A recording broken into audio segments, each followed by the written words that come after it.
On se retrouve pour parler des épices. Partie 2. Go! Salut! Aujourd'hui, on va parler du curry. Le mot curry vient de kari, en langue tamoule, qui veut dire plat mijoté. Mais le curry que nous connaissons est un mélange d'épices.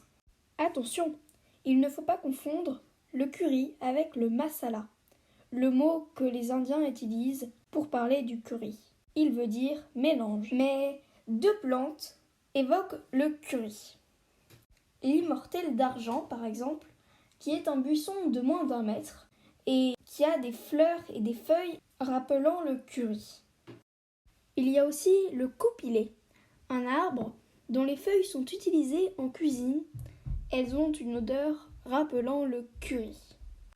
On parle alors de feuilles kari ou de feuilles curry. On dit qu'en Inde, il existe autant de currys différents que de familles indiennes. En effet, chaque famille a sa recette différente. Il peut y avoir jusqu'à 40 épices dans le même curry. Le curry tient ses origines de l'Inde, où il est utilisé depuis des millénaires.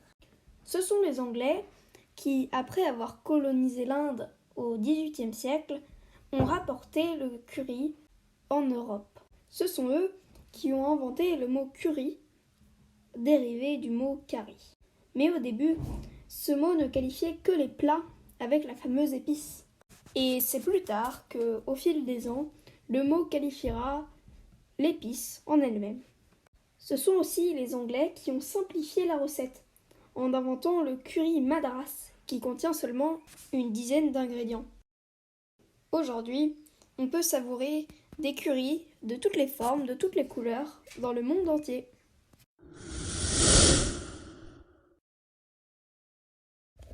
Généralement, dans un curry, vous pourrez trouver ces épices. Déjà, le curcuma, qui constitue 20 à 30% du curry et qui lui apporte sa couleur jaune caractéristique.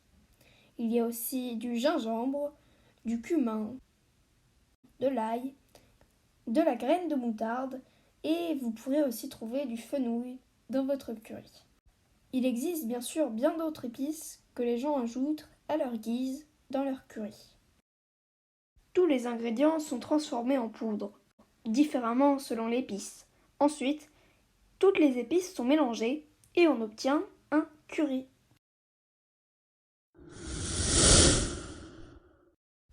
Quelques currys connus. Il y a par exemple le curry vert qui vient de Thaïlande et qui contient du piment vert, de l'échalote, de l'ail, de la citronnelle et quelques graines de cumin.